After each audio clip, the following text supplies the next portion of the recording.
Welcome to Inside Photo Organizing, from DIY to Pro, with Allison Friedman from Arrange, Wander, Focus of Chicago, Illinois. And I am Susan Wallach from Save a Memory of Northern Colorado. Together, we will provide photo organizing tips and tricks for everyone from the person who wants to do it yourself to other pros in our industry.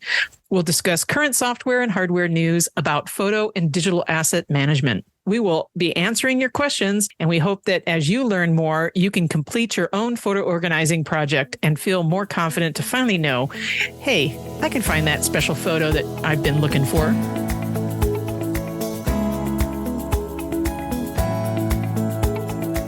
Good morning, Susan. How are you?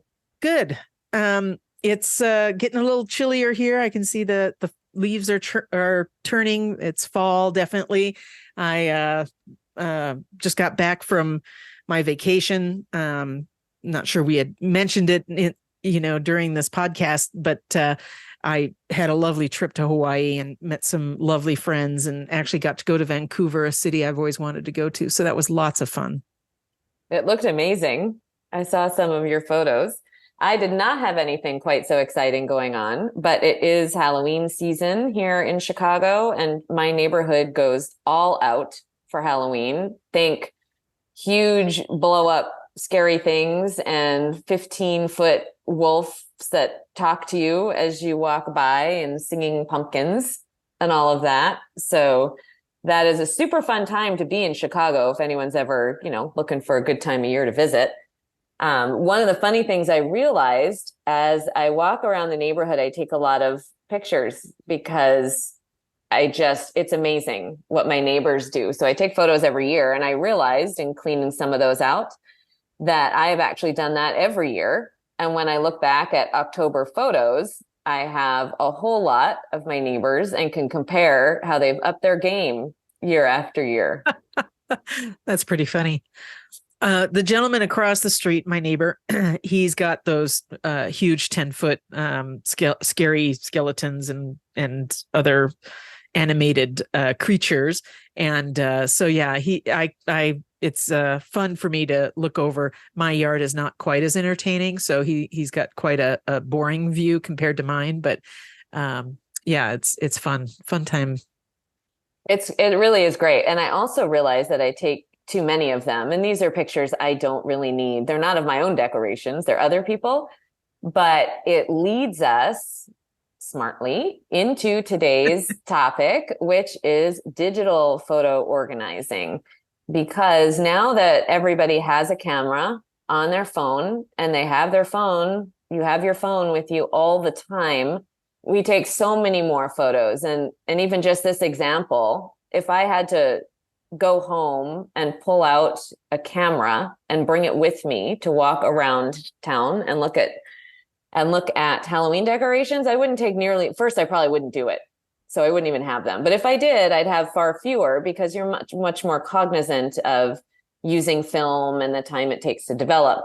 Now that we have our phones, everybody has far too many digital photos of things they do and do not need.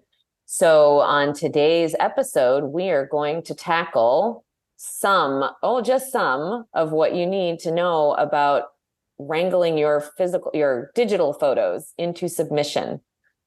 Yeah, we're just going to touch the tip of the iceberg, so to speak, because everything that we do, we could speak hours on. We want to welcome our guest today. We're very excited to have her. She is a professional certified photo manager coming from Washington, D.C. Her company is My Memory File.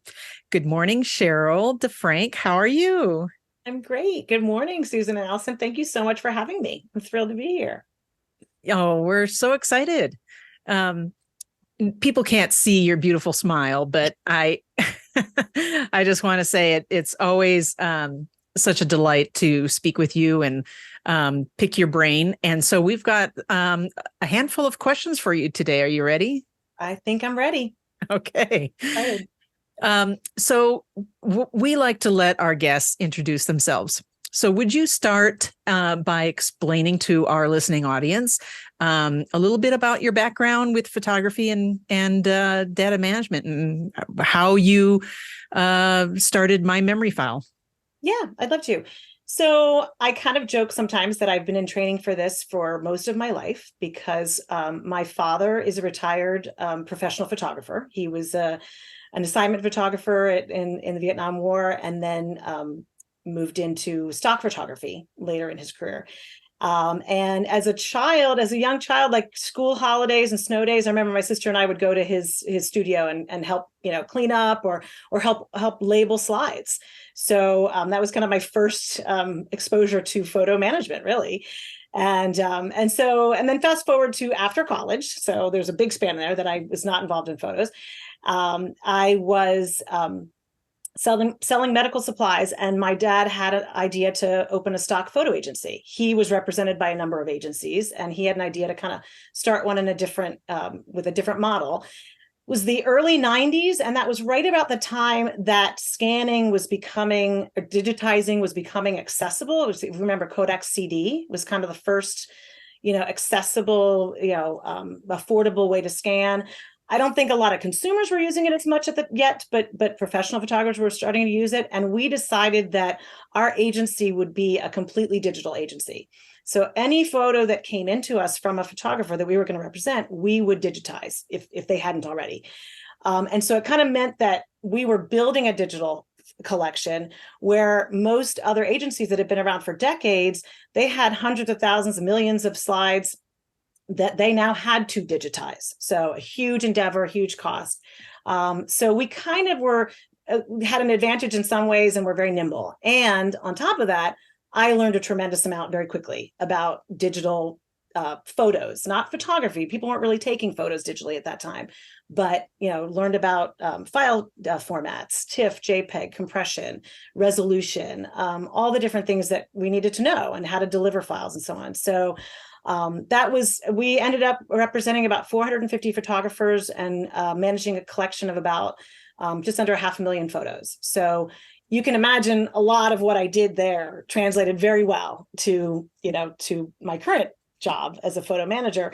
The way I transitioned was the way I got into photo management that I'm doing now is around the early 2000s, a lot of changes happened, technology, a lot of other stuff that one won't go into in that industry that just really made it tough for a lot of photo agencies. And so we decided to wind it down. I was trying to figure out what was going to be my next step. And I was helping a friend organize her huge digital photo collection. Like most of us, she took, tons of photos, very prolific, took all photos of all her kids' sports games, all that stuff. And I was helping her just get it under control. And she suggested that I do this as a job, as a business. And I thought she was crazy. I thought there's no way anyone's going to pay me to do this. Like, that's crazy. But she was like, oh, really? I think it would work. I think it'd be great. And I kept it in the back of my mind. And I just happened to be talking to my sister, who lives in a different city, like a little while later. And I mentioned this crazy idea that my friend had. And she said, oh, yeah, my friend does that.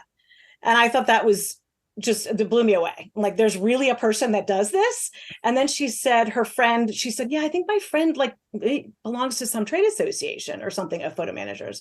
And I was like, wait, there's more than one person that does this? That's amazing. So she got me in touch with her friend, and I got in touch, and who then got me in touch with Kathy at the photo managers, was APO at the time. And I became a member in 2014, and it's been growing ever since. So the rest is history, as they say. So I started organizing a few friends' collections, and then the word just spread. So, I just love those synchronicities, right? Yeah. You talk to somebody and like, what? Yeah. There's a profession that does this. Right. I mean, that was my reaction. Like, I could make money. Yeah. Really doing this, this thing I love with scanning and post-processing and digitizing and organizing and helping people this way, like, as I'm sure you both have experienced, just the relief people have when they know there is even someone to hire. Like, yes, they're thrilled that we even exist. So that's the number one reaction. Yeah. Actually, is people hand stuff over, and then it's relief. Yes, completely. Yeah.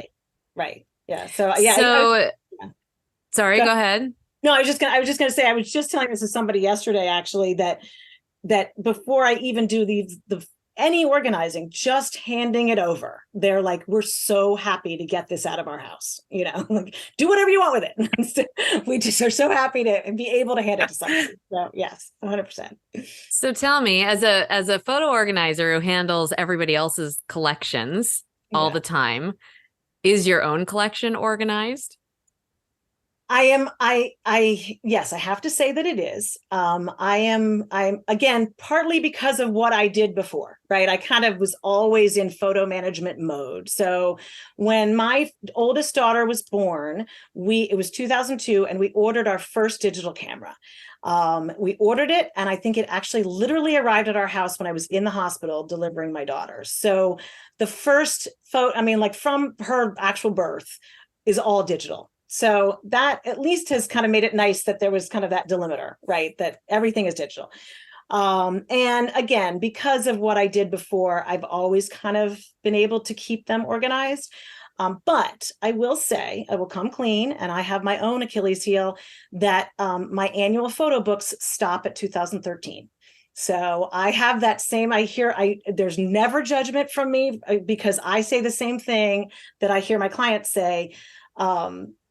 I just need like a long weekend where I'm going to lock myself in a hotel room or my office and do all my books and, get it all done. And yeah, it's been 10 years and I have not been able to get that done. So, well, the fact that you've got up till 2013 is something to congratulate you for, because I do not. The idea of having photo books previously has always been a little cost prohibitive for me personally to put that all together and pay. And now I see the value in it. And so, money's to me, putting it toward a nice travel photo book is where my passion is.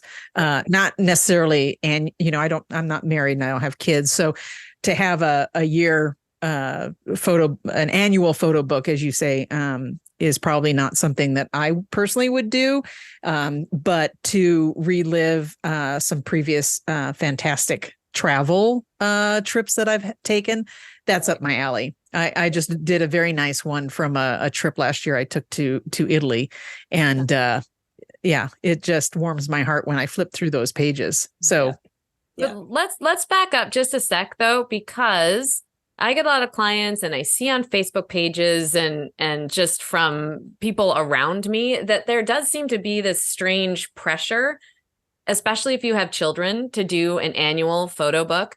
Yep. And I would just like to tell everybody that that's bunk. If you want them, then great. And you should go ahead and do it. And if you really want to put the pressure on yourself, you can go right ahead. However, you don't have to have it. So, for my own kids, I have 2 boys and they have, a book kind of first year-ish. And I did a couple of videos when they were little, but I stopped and I was like, this is just not, and obviously I'm into photos. Here I am, co-hosting a podcast on photos with a business on it. But that book for me just wasn't cutting it, because I have so many digital photos now. I can just pull them up on my phone whenever. I do travel books always. So we have those going all the way back to, mostly started with the kids, but when they were tiny and a little bit before that. But nobody should feel pressure to create that annual photo book, because it's not required. No, I'll not just at put all. it that way. It's not required. And if you don't want to do it and you don't have time and you don't want to hire someone, then just don't. Right. No, I completely agree. And you're absolutely right. And I certainly don't want to send the message that yes, that's something that's required or that everybody has to do. And I'm so behind. It was something that I wanted to do, especially when the kids were younger and they really enjoyed looking through the books. They've actually asked me, they're teenagers now, and they've actually said, like, when are we going to get to see everything after 2013? Which I think kind of also. See, that's fun. Now you have a purpose, right? Because now they're asking. Make them do it. Right. I know. Yeah, exactly. Well, and it's funny too. And I think part of it too, for myself, I've always been a photo album person. Like I made photo albums of my college photos because it was my way of going back and enjoying them, and so it was something that I just always done, except up until 2013. So that was the only reason that I kind of was like, for myself, I feel like, oh man, I really would like to do that. But the other thing, and this was something that we kind of is for me, we don't, like, we take so many digital photos. And again, I'm talking about myself personally. I take so many digital photos that we never even look at. We never even look at. Like, we just got back from a trip, out west. And first of all, again, acknowledgement that I took way too many photos of beautiful rock formations, with no people in them. And I mean, they were gorgeous, but I took way too many. I took photos. My teenagers took photos on their phones, all, I'm sure, great photos. But we don't go through them afterwards. Like, we don't go back and look at them again. And they just kind of get further up in the camera roll, and then they're gone. Not gone, but I mean, they're not even, easy to remind us. So I think for me, that's why especially when they were younger, I did it for me to just be able to, even if it was just for me to flip through and be like, oh, they were cute, oh, they were sweet, So anyway, it's absolutely a personal thing, and people have different ways of enjoying the photos. But for me, it's just to want to be able to enjoy them. Yeah, it's a great curating tool too. Yes. The process of making it forces you to go back through and find your favorites. Yes. Right. So yeah, Call it so out. we do That's that. Yep. Right. And that's actually the most important thing, I think. And then that can, manifest in a bunch of different ways. It can be a book. It can just be an album on your phone. That's what we tend to do. I have a favorite album on my phone for each kid. Not for and then I also have a favorite for like the four of us, the core family, and the dog is one. So not the books. And then we do the travel ones, because I actually am a little bit of the anomaly. I do go back and look. I take a lot of landscape. I take a lot of birds and nature, and I actually do go back and look at them, but nobody needs all of them. So I think the book is a great curating tool to get you to the same endpoint, which is, how do you figure out what the best photos are, and how do you even start? Right. So I do curate, even though I haven't done the books, I haven't done the actual physical books, I do curate every year, because I have still needed to go back and find certain photos from years that I haven't done a book, so for a kid's project or whatever.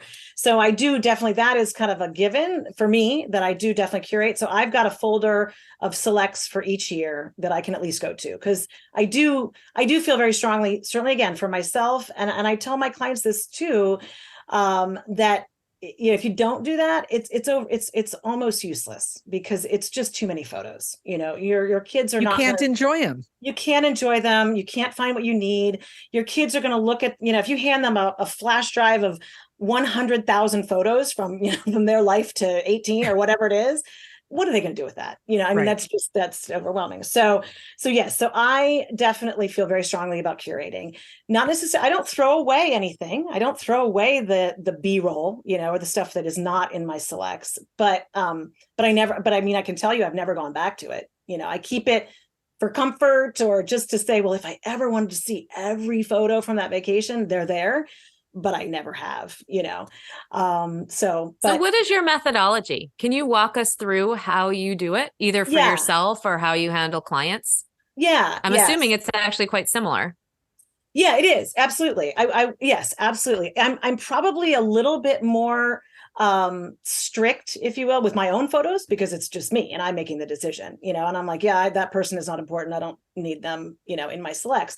With a client, I'll be a little bit more liberal, because of course I don't know everybody. But basically I just go through, and I go through chronologically. So, because I want to certainly gather the big events, but I also want to get all the in-between stuff, like the kids just playing in the park one day. I want to try and I literally will take at least one photo from every event, even if it's a tiny event like that, just a picnic in the park or something, just to make sure that it's represented.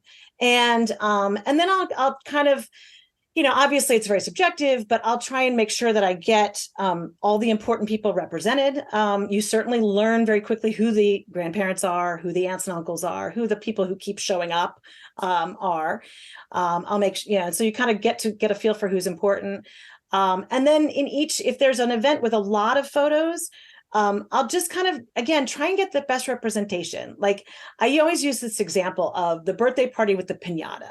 And we tended, at least I did, take a picture of each of the kids hitting the piñata, all 25 of them.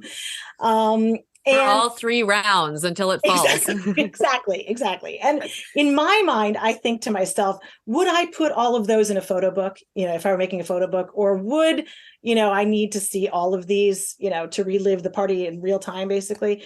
And so I would certainly always pick the birthday kid, the birthday boy, the birthday girl, who's probably my client's child, right? Hitting the piñata. And then I would pick like a sampling of, again, if I would get to know people, and it becomes very apparent very quickly who are the important people because there's more photos of them. Right. Who is the child's best friend? They're the one who's, in the photos with the arms around each other or something. Yep. So you get all kinds of clues. And certainly, of course, I skip over any that are really blurry and really bad. Again, I won't really throw anything out, but I if something's really a terrible photo, especially if there's much better photos of the same event. Now, if there's somebody in a photo that seems, I always kind of defer back to if the client, if I'm doing this again for a client, if the client took a picture of somebody that's kind of a portrait, they purposely took a picture of this person, I will defer to the idea that they're an important person, or that they at least wanted to take that photo. So I will keep it. I'll put it in selects. They can always take it out. So, my purpose is to really get just at least the first pass, for the client. And then they can go through and say, if they ever do, but, they could go through and say, oh, I don't need this one. Okay, fine, you can take it out. But it's easier to take out than to go through the rest and try and find to put back in. If there's somebody, if let's say there's a picture of somebody it's not a great photo, but it seems like it's an important person, I'll still keep it because it might be the only photo of great aunt Martha, or something. So again, I kind of am more liberal. And it was funny. I was thinking, but then there's also the situations. I was listening to one of your previous episodes with Marcy Brennan, and she talked about a photo that had a great story behind it. And I won't ruin it because if you haven't listened to the episode, you should go listen to it because it's a great story. But if you're just looking at the photo, you would never know what was about to happen next. She knows, but I wouldn't know. So, truth be told, I might not pick that photo. So, there is that. It's not a perfect system. But in that particular case, Marcy knew, that photo, and Marcy might go pull it out and say, no, that needs to be in selects, So there are going to be certain things that I just won't know. But I think the more important thing, and a lot of what my clients that want me to do this, they recognize that it's probably more valuable to have some kind of curation than to have no curation because you're too worried that I'll miss, one of those photos. So it's always a balance, right? It's if you don't curate at all, and of course, I have had clients that have said, I'm gonna go through and do it, and that usually doesn't happen because it is overwhelming. Right. And I tell my clients too, the other big piece I think that is a big factor is I'm not emotionally tied to the photos. So that's important. That's huge. It's very important. Yeah, because that doesn't slow down your progress. Exactly. Right. I'm looking at it much more objectively. I'm not reliving the vacation or the birthday party or, oh my gosh, I remember when she was so little. And you're trying to tell a story through their photos. Right. Exactly. So, and one other point there is, I found, if you miss something, right, that turns out to be important, if it's really important, they actually know it right away. They're like, wait, where's that one photo? Right. Yes. You might have 500 photos of that piñata, but they remember one of them being very specific. and they can probably even point it out as to where it is. Right. So that's how, like, you really don't lose anything. But no. Can you talk about a little bit your technology methodology? What do you use either for yourself or your clients when you're going through and making these selects? For sorting and basically sorting and organizing and so on, I use Lightroom for almost every project. So I love Lightroom. It's just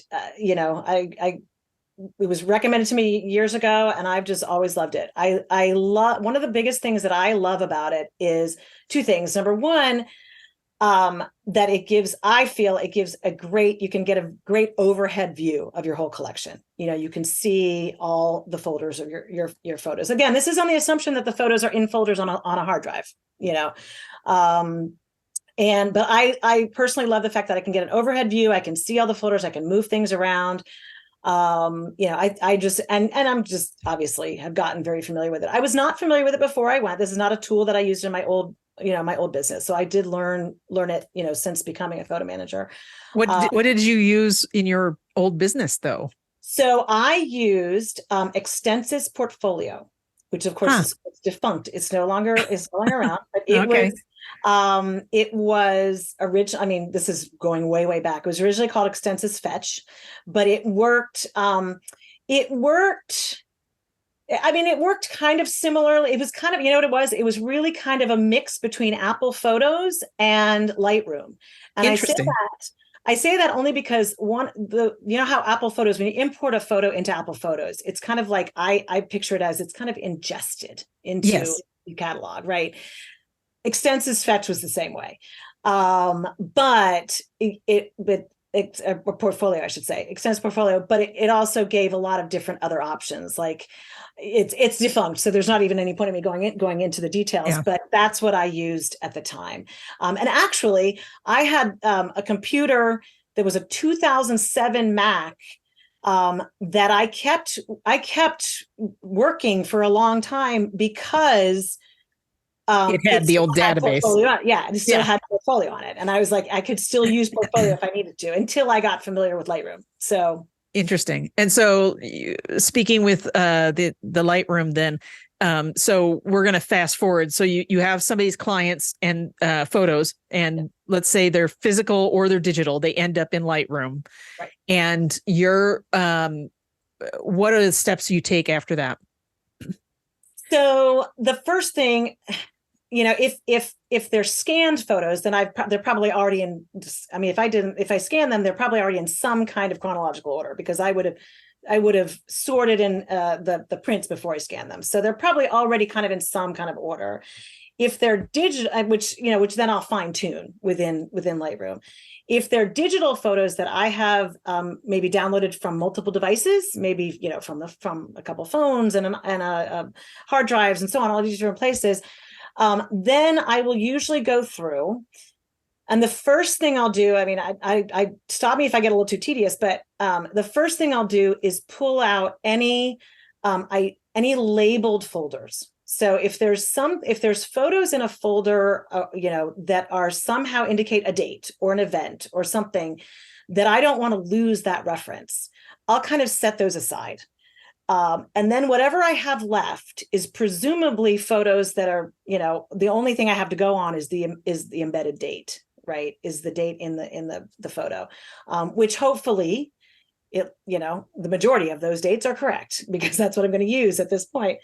And then I'll start taking those and sorting them into like folders by year and possibly by month, depending on how many photos we're talking about. And then I've kind of got a framework. I'll review those and say, hey, does this make sense? Is the child, aging properly? Or, is there some indicator that there's a date wrong here? Like, they were 3 and then they're 1, that would indicate that, an incorrect date. And then the next step would be to remove duplicates. So, to kind of remove duplicates, I would use the dated, the labeled folders as my kind of control, and then compare all the rest of it to those and remove any duplicates. And do you remove duplicates using tools within Lightroom? No, I use Photo Sweeper. PhotoSweeper, which I love. I think it's great. I think it's only for Mac. I'm not sure, but yeah, okay. But it works with Lightroom. So do you run it on your Lightroom catalog? Because that's how I always do it. No, I don't. I'm a little bit more. I mean, let's say I just haven't. I haven't. That's a better way to say it. It's not a conscious choice not to. I just have always run it outside of Lightroom because I like to be very controlled about it. I like to be very, I like to control what folders I'm locking, if that makes sense, if you're familiar with PhotoSweeper, so that I make sure I'm not removing pictures out of a folder I don't want to remove from. So for the listening audience, if you're not familiar with what we're talking about, locking a folder, there may be an originals folder, and you're thinking those may be the ones that I want to compare the other images to. So you may lock that originals folder so that is not the one chosen when you auto mark them for deletion. Is that correct? That's exactly right. Right. Okay. I didn't mean to get too technical or too whatever, but no, that's exactly right. I want to be very careful that when it finds a dupe, I'm removing the right one that I want to remove, Right. So, and you may be able to do that through Lightroom. I just never never. So one other way you can do that, because I use PhotoSweeper most of the time because I have a lot of Apple clients. So PhotoSweeper is the deduplication program that actually allows you to run it on a live Apple library, which Cheryl, I know you know this, but I have found one of the really interesting ways to run that is to put everything else into Lightroom. And then those folders that you want to keep or lock or compare against, I will use either a certain star rating or a flag so that I can see it in PhotoSweeper. So that's just a little sort of a pro tip for people who understand how, or have used PhotoSweeper. But the idea generally is, and correct me if I'm wrong, because I think we all do it the same way, but the idea generally is there are some photos in every collection that you are keeping. Right. And that you want to compare everything else to it. So we're talking now about a few different ways to do that. But if you're doing this on your own, it's all the same because, you've got this key collection and then you want to try and find anything else that's out there that's the same as that key collection, but you want to keep that key collection. Right. Exactly. Yeah. Yeah. A perfect example is like a client may have gone through a huge process way before I met with them. They, years ago, they went through and they found all their favorite photos of their son, for whatever. So they've got, 200 photos. Maybe they made a book for his graduation. Who knows? But they've got them separated and set aside. Well, those photos may also appear all scattered throughout their collection, but they want to keep this curated 200 photos separate. So I would make sure that when it finds the duplicate, one's in the curated group and one's just scattered throughout the collection, it keeps the one that they chose if they want to keep that. So yeah, that's exactly right. So how many photos are in your personal collection digitally right now? If you were to open up your Apple Photos or Lightroom, do you know? Well, okay. So those are two different things. I was going to say, well, so I have to say, just to look behind the curtain for a second, your original question was that you had sent me ahead of time was how many are in your camera roll on my phone, which is very different because I only keep on my phone like the last couple, 3-4 years of photos, just because I don't need to keep everything on my phone. So most of my photos, in fact, all my photos are on my external hard drive. And I would say, and now I'm going to have to just guess, but I would say, let's see, my daughter is 21. I would probably say about 60,000 photos. Oh, okay. Total. Total. That's not bad. No, it's not crazy. Maybe 60, 70,000. There's probably an average of about 3,000 to 4,000 a year. So I hope I did that math right. But my curated collection for each year is usually tends to be around 500 photos for a year. Interesting. Okay. So, that's an interesting tidbit. Yeah. So it's not like I'm shooting for a number. It just tends to be, between, 400 and 500 photos a year. So my total collection is probably 70, 80,000 pictures. But my curated collection is probably more like 10,000. All right. You know, how about yours, Susan? My camera Let's roll, all go behind the curtain. Right. I looked this morning because I knew we had that question, and I think I'm at like 64,500 on my camera roll, but that is not my whole curated library. My whole library is in Lightroom, and I think I'm closer to 90. I'm still working on some, removing duplicates. I'm a master hoarder with backups, and so that has led to having to buy more hard drives to just keep current. And then I started this removal of dupe project and trying to organize my own digital library when I joined. It was Appo a few years ago when I joined in 2019. And, if I didn't have one copy of something, I had 10. And so I remember calling Cheryl and like, how am I going to wrangle this? And she said, don't copy them because you're just making more mess. If you've got your original photo hub somewhere, just make one copy that you're then going to start to remove duplicates on, and point Lightroom there and just add it to a Lightroom collection. And so then I've been off and running. But when I did that and I gathered all of my copies, I had 700,000 images. You get the prize. Yeah. Do you know how many of those were dupes? Well, like I said, or where you're at now anyway. Yeah, where I'm at now is I'm down to about 110,000, I think, somewhere in there. But if I had, one image, I had 5 or 10 of an image. I mean, it was just multiple backups. But I being having a career in web design, and I had client photos on there, and then I had multiple versions because you have to make different versions to put on the web. You're not going to put a TIFF on the web. You're not going to put a Photoshop file on the web. And so, you would export those originals to a lower quality JPEG file, to get them so that they would load fast on someone's website. So those got intermixed into my catalog. So I had the originals, and then I had all these web versions. And so, you have to tweak the program to make sure that you're not removing the originals, that you keep the high quality ones. So yeah, it's been a process. But so, well, I have you both beat. Well, I only have you beat in your end process because I cleaned mine up quite some time ago. But I have about 130,000 unique photos in my whole collection. But I am also a bird photographer who attempts to take birds in flight. So probably half of those are my attempts at wildlife photography.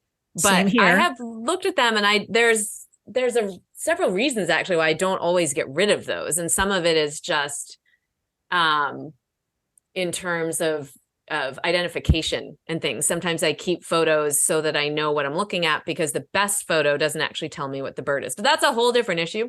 Right. But then on my actual camera roll is only about 1,000. I clean that out regularly. And most of those are actually things I take for work or screenshots. Mm-hmm. And then they go elsewhere. And then I just delete my camera roll on the regular basis.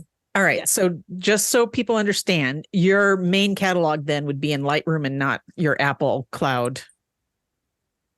Well, no, my main catalog used to be in Lightroom. My main catalog is now in Mylio, and not in Apple or Lightroom anymore. Okay. But I was trying to get to the point that is my main catalog is in one place.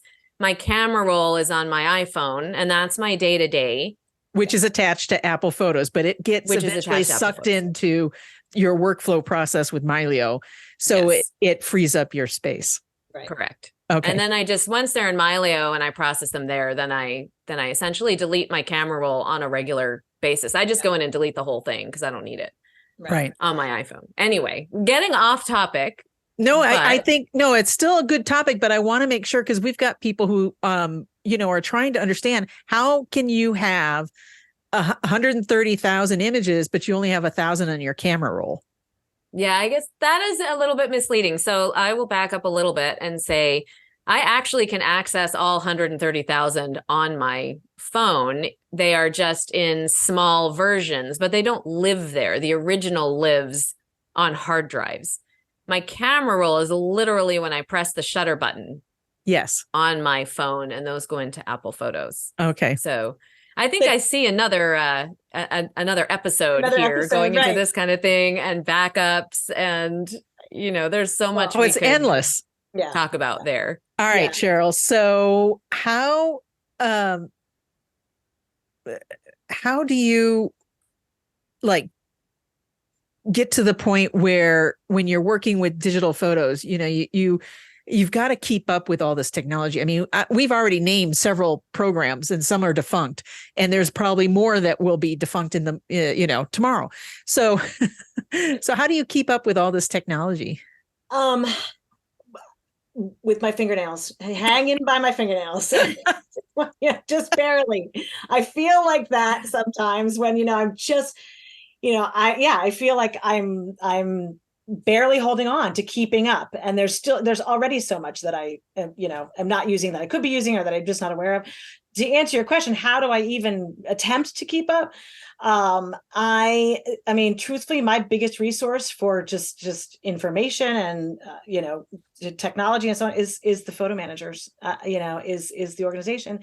Whether it's the courses or the Facebook group, I learn so much from that group, whether I posted a question and got an immediate answer, which happens, usually when I do post a question, or just reading other people's posts and questions and answers.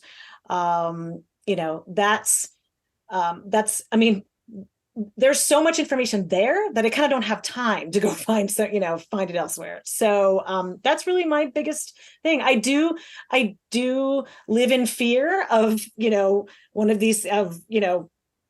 these things, software becoming defunct, or, the talk of maybe Lightroom will go away, and I kind of try and keep my ear to the ground, because at least it won't just be me that has to find another option. But yeah, I kind of, everything is good for the moment. And I try and keep an ear to the ground of what's coming. Still trying to get my head around AI, and how to use that. So I love AI. I know. Susan could talk all day about AI, but I want to go back to something that you said just prior to that. Yeah. Which is, say, for example, Lightroom goes defunct, and I have no reason for saying that. I'm just using this as an example. But can you give us some tips maybe on how people can protect themselves if their photo organization software, be it Lightroom or Mylio or Apple or Google, any of them, Photos, Google Photos, how can people protect themselves? If one of those, if you were to get an email tomorrow that says we're shutting down our service in a month, or how can you proactively protect yourself so that you're thinking, well, that's a bummer, but it's a good thing that Right. Absolutely. Well, and that is exactly why I prefer for my own collection to keep everything on an external hard drive. Lightroom is really just my vehicle to look at it. That's it. Granted, I might have some collections, which are like albums and Apple Photos, just, of kind of isolating photos, or just referencing photos, not even really isolating them. But if Lightroom were to go away, it would, which really it's not. We have no reason. I'm just using that as an example. Absolutely right. No, it's definitely not. Excuse me. But if that particular thing were to go away, my photos would be relatively unaffected, because I still have the external hard drive, and that external hard drive, of course, is backed up. So, that's separate from Lightroom. The photos are backed up. But that is kind of why I personally chose that system. Now, it's, the downside to that system is I can't really access my photos just with that Lightroom system. I can't really access my photos from my phone, for instance. I really have to plug into the hard drive. So that is a downside for some people. But people do ask me a lot. They say, tell me the absolute, where can I put my photos that I know will always be here? I know that there are some out there that say that they will be here forever. And we thought Kodak was going to be, I mean, who would have ever thought, 30 years ago that Kodak was going away? So it's kind of, I have to say, there is no guarantee. There is no 100% guarantee, that unless it's a hard drive completely in your possession, or maybe the next best thing would be your own website. Like if you had your own server or, something, but, I think truth be told, the rest of them, they're not 100% in your control, So do you also back up your favorites anywhere else besides Apple Photos? Do you use any other online services like, so we talk about Backblaze as a backup, and it doesn't matter whether it's a photo or a video or a document. We've also talked about Google Photos or Amazon Photos. Do you back them up in the cloud somewhere else, or even Dropbox, or Backblaze? Backblaze is really, so basically, right? It's Backblaze, unlike Google Photos or Amazon Photos or any of the rest of them. I can't go view my photos on Backblaze. It's not a backup like that, Right. So it's just a backup of my data. So if my hard drive goes bad, I can get that data back. So, just so people know, Backblaze is actually, it has nothing to do with photos specifically. It is it's something that you install. It backs up your entire computer, or folder by folder.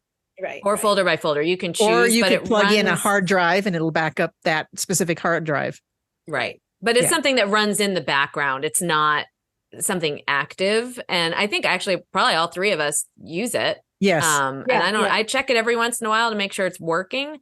Yep. But it's also not just Backblaze, but I'm pretty sure all three of us follow a 3-2-1 backup method. So why don't you describe what 3-2-1 backup is?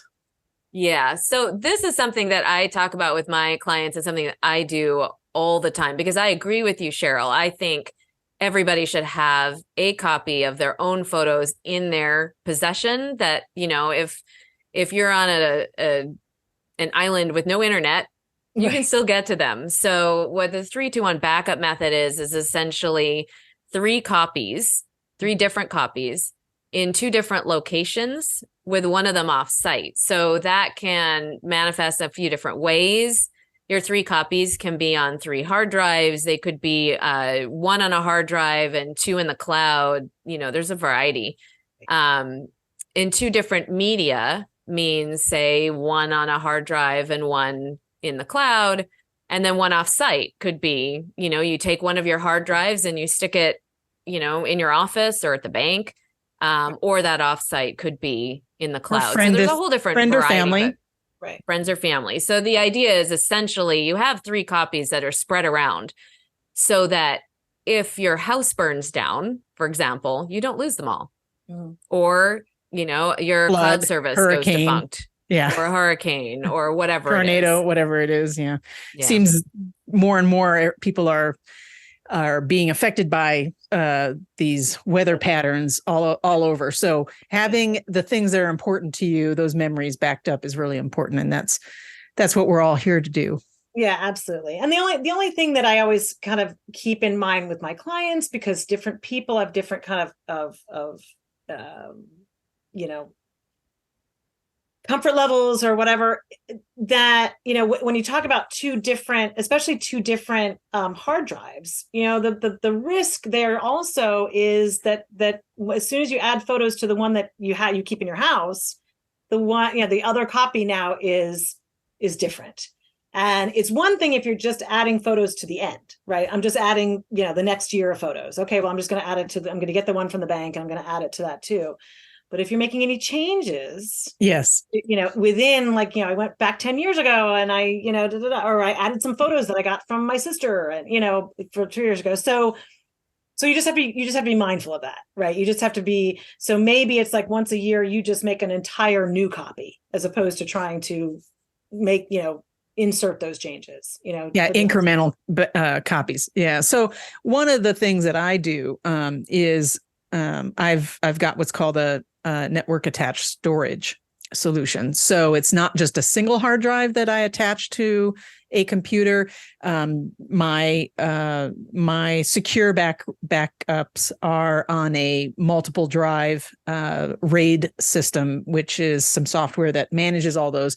And so between the 4 drives or 5 drives that run that NAS, then you have a certain number of hard drives that can fail before you lose all your data, because that information is saved across multiple drives. So what I have is, let's say, my collection on an external hard drive, and then I run backup software, something like ChronoSync or another product that can, as soon as that thing gets plugged in, it just makes a backup to where the NAS is. So it's something I don't even have to think about, and they stay in sync. Yeah. And Backblaze would keep all of your changes as well. Right. That keeps up. Yes. And Backblaze, we were talking about this before we started. Backblaze has saved me many times. I've probably had to get to had some hard drive fail, not the same hard drive, but some hard drive fail at least once a year. Yep. Let me just put out there. Yeah. Let me just put out there that none of us work for Backblaze. I know. And they're not a sponsor of this podcast or anything like that. It's just a product that we all use and has helped us. So there's no. And there's other ones out there too, I think. Like, isn't Carbonite? Carbonite. I've used Carbonite, and for redundancy, I actually also have paid, and I just haven't canceled my subscription with iDrive. So they all work that way. And again, depending on what your tech background is, I tend to be a little more techie than you guys, but I use also storage on Amazon's storage. So that I use a program called Glacier, and it's basically very slow. It's just drips backup data to my Amazon cloud, and I don't have to worry about that as well. So yeah, I've got backups everywhere.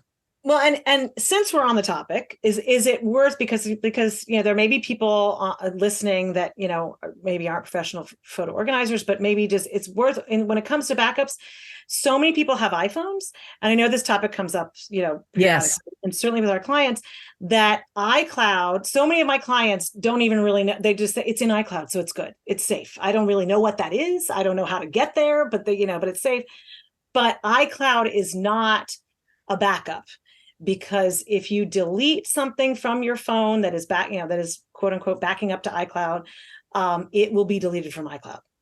So, I know I haven't, my aunt, my sweet aunt, she, had a whole entire vacation on her phone that she knew was being backed up to iCloud. So she deleted it off her phone, and it was gone forever. So yeah, we've run into that with clients as well. And just for anyone listening, if you realize your mistake there and it's within 30 days, you can get it back. They're still there. Yeah. Right. But after that, and that's where the 3 copies comes in. iCloud, if your photos are in your iPhone and you're using iCloud, that's one single copy. And just to play this out a little further, if you have room on your Mac and you have it set to download the originals out of your iCloud library, then that would be 2 copies, because the originals are now living on your Mac and in iCloud. But that's why we've been talking about also keeping a copy on an external drive, no matter what you use. If you use whether it's Apple Photos, Google Photos, whatever, have that physical one that you can grab. And again, depending on what your backup is, some of these hard drives come with backup programs on them, but they back up your data into what I call the backup blob that you can't see. And so if you're not sure about the method that you need to take to back up your photos, please reach out to any of us. And, on the photo manager's website, you can find a local photo manager in your area to help you. You just want to make sure that they understand technology and all the backup options that are out there. And so mine is a 1-to-1 copy, so that when you back up a file to an external hard drive or another source, that you see it there just like you do normally in your original source folder, that it's not in some blob, that the only way that you can get at it is to reinstall that software that created the blob before you can ever access that stuff. So it's very important that when you back up, you know how it's being backed up. Because if your computer were to crash, you want to be able to just take that hard drive and plug it in another computer and access all your data. Right. Right. I think I have a feeling we'll do another podcast at some point, like literally only on backup. So if anybody listening to this, if you want to send us your questions about backup or anything else, you know, Anything we can we've talked address about. them. Yep. Yeah, we can address them at another time. Yeah. So definitely important and definitely a big discussion. Oh yeah. And it's funny that, there's new companies coming out all the time now because photography and digital photos have been around for so long, and people are creating, millions of photos. And I just saw recently, I'm hoping I can pull up the stats, but with AI, we just, glanced over it. But with AI recently, they have, people have been using these tools to create images. So now we're not only taking photos that are digital, but we're creating from text these, amazing images, because AI can create images that, where is the date here? Okay. So it took in photography 149 years to reach 15 billion digital photos, and AI, it took 1.5 years. All right. There's my stat for today. Mind blown. And AI will be also a topic for a future episode, because I don't even want to go down that road right now, because this episode will be 5 hours long. Right. So we'll split that off for another time. But we do have an AI expert with us on Susan, so we will absolutely be tackling that at another time. Okay, Cheryl. Yes. Okay, we're gonna get to my favorite question. Are you ready? Oh, right. Yes. You ready? What is the strangest photo in your personal collection? Right. Not the strangest photo you've seen. Oh yeah, no, we won't go there. Right. Nope. But in your personal collection. Yes. In my personal collection. So, excuse me. Sorry. So I love this question, and I had a very hard time narrowing it down. I didn't have a hard time finding one, but I had a hard time narrowing it down. But I finally landed on a photo of me when I was about 6 months old. My father, I mentioned he was a professional photographer. He had an assignment in Sierra Leone, photographing diamond mines. And for some reason, my mother's a little crazy. She decided to go with him and take me along. So she took her new 6 months, I'm the oldest, so it was just me. And she took me along with him, and they kind of tagged along on this trip. And they were in the diamond mines. My dad was shooting. And I apparently was getting fussy, as 6-month-old babies do. And so someone handed me an uncut diamond the size of about a plum, for me just to gnaw on. So we've got a photo that, of course, is kind of famous in our family, that has always been hanging in the hall in my parents' house, of me, a 6-month-old, gnawing on this, fist-sized uncut diamond. So, which sadly I had to give back, but and of course the joke is that I've had a taste for diamonds from a very young age, and the whole thing. So that's probably one of my strangest, long story or storied photos. I love that. I don't even think I could beat that with with anything I've ever done. That is unique. Yeah. And so that picture was blown up and hangs in your parents' home. Is that? Yeah. Yep. They have the hallway, right, where there's pictures of my great-grandfather, and there's a picture of all the family photos, and that's the one they chose to hang of me. So I would too. That's amazing. What a unique and unusual. Yeah. Well, everything about that, the situation and the photo. Right. Yeah, I love it. Yeah. my parents were quite adventurers, and so lots of stories, but that was the one where I was involved. So That's fabulous. Yeah. Awesome. So Well, we so appreciate your time today.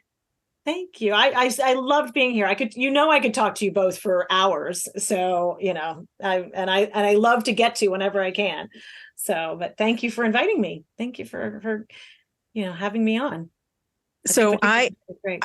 I would like to add one more question, and Oh, Susan's going renegade. I know. Watch out. We can interject this, cut it and interject it. But it was something I should have written down, and I thought about it the other day. Tell us a little bit about this weird project that you had, where somebody had asked you to capture the text messages from someone and then put it into a book or something. Yeah. And I wanted you to share this because people think we're just about photos, and we're not. We're about helping people save their memories. That's perfect. That's exactly right. And I thank you so much for bringing it up, because it really was a lovely project. I mean, that I loved being able to do. So I have a client who her very dearest friend from childhood recently passed away. So way too young. And they haven't lived in the same city for years. So they have had this text conversation going for literally years.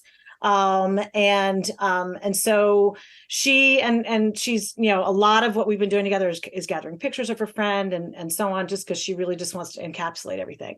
And so she really was trying to figure out how to save that text conversation. And she kind of every day she would kind of be terrified that, it's on her phone, but nobody really knows how to, what happens if something happens to her phone or something. She was terrified she was going to lose it. It was such a connection to her friend. And so anyway, it took me a little while because I'd never done this before, and I kind of had to figure out, and apparently there was actually some websites that are meant to do this, but none of them did it very well. And so anyway, long story short, we figured out a way to basically export the text conversation, and we created books. It ended up being, once that conversation, it went back to, I think, 2015. Once it was exported as a PDF, it was 843 pages. Oh my goodness. Wow. It included the photo. Anytime someone texted, one of them texted a photo, it included the photo, it included emojis, anything like that. And the printed pages looked just like, with the red on one side and blue on the side, just the way our phone looks. And so we created, the books we created would only hold 100 pages a piece. We created 8 books to hold them all.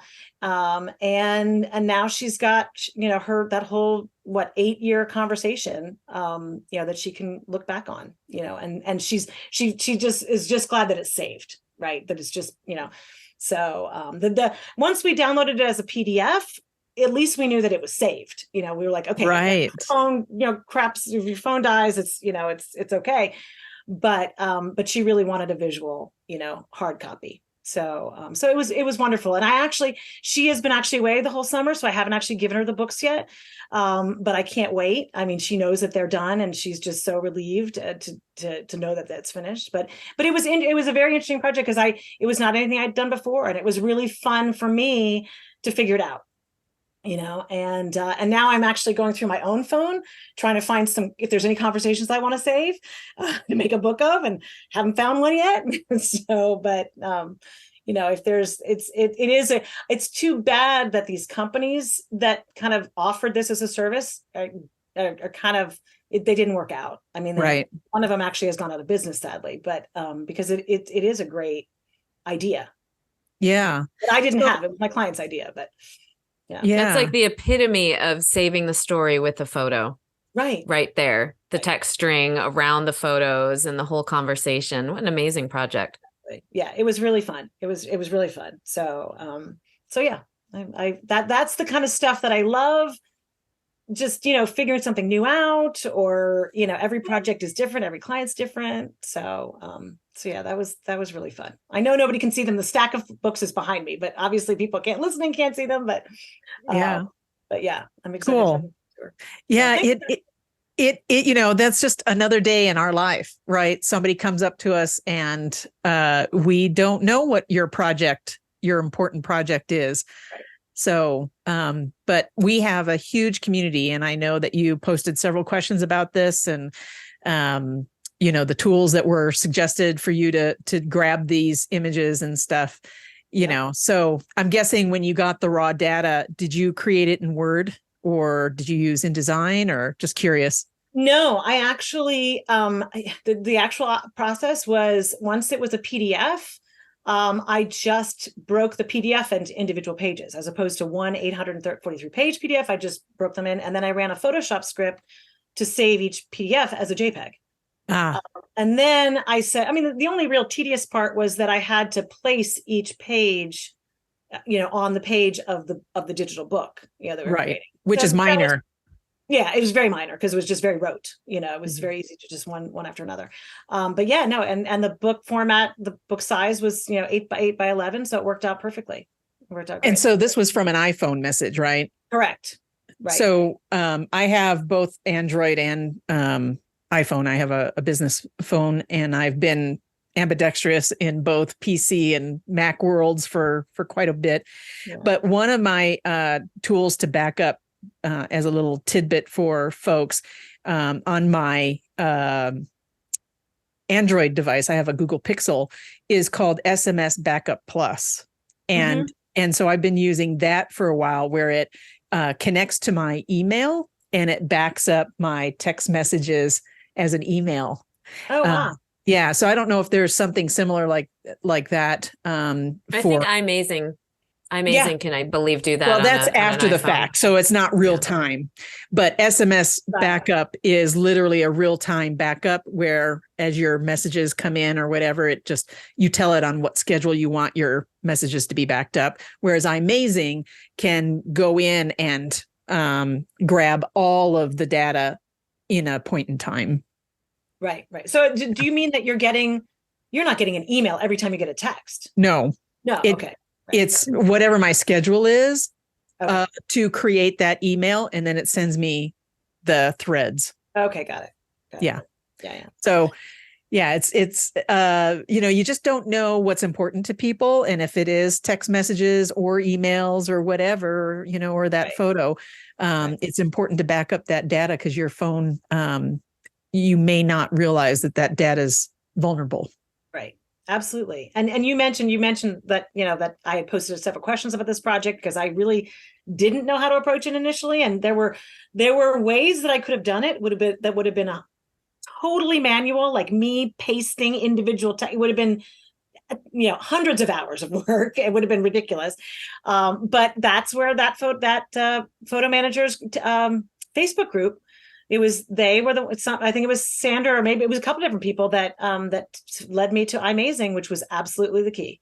It made it so automatic and so wonderful. So again, it saved totally that group. Yeah. Saved me. So if our listeners have unique photo questions, again, send them to us. And if we don't know the answer, we'll pose them to our group and we will address them on a future episode, because it is a treasure trove of knowledge in there. And everybody's got unique questions. I mean, we all run into that all the time. That's the fun part too. I agree with you, Cheryl. I love getting a new project with a new puzzle. Yeah, exactly. To figure out. Right. And that's exactly what it is. It's a puzzle, and I love it. Totally love it. So it keeps us sharp. It does keep us sharp. And with that, I think we've taken enough of your time. I've loved it.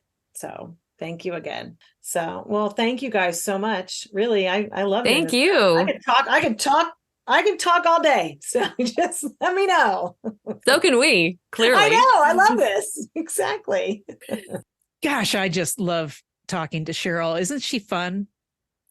Always. And she has such interesting ideas, and she's always so open with sharing her knowledge. She's just somebody you can always go to with a question. She's so helpful, and her background in photography, she didn't mention this, but trying to explain JPEG compression and resolution and everything is a thing for many of us as we try and explain it not only to our clients, but to fellow new members of photo managers about, is this photo good enough to put in a book or whatever? And so her knowledge with that is exceptional. And I just love hearing why she does what she does. And her comment about the strangest photo in her photo library, I don't think that can be beat, but we'll see. Maybe somebody's got a better image story, but that was fabulous. I just loved, the sucking on a diamond. I definitely unusual, definitely fits in the strangest photo in your collection question. What would be really fun, potentially, is after we've done a bunch of these, maybe when we hit our 1 year mark, or something like that, is to actually put all of these out there on our website or something and have people vote on the strangest photo. That would be fun. Yeah, definitely. So until next time, Allison. Yes. Thanks for coming and having our conversation. And I know, I love these conversations that we have. And if you want to know about any of the resources that we talked about, they're all linked on our website, www.insidephotoorganizing.com. We will put all the software that we talked about today linked there so that you can check it out. And hopefully it's helpful for you. So until next time, Susan, we will see you later. Until then. We wanted to add one additional note to this podcast, and that is to update you on our episode 4 guest, Sharon Wonder. She has now passed away peacefully with her family at her side. And we would like to extend our condolences and our deepest sympathies to all of her family and friends. She was a dear friend, and we greatly appreciate the time she was able to give us to share her story.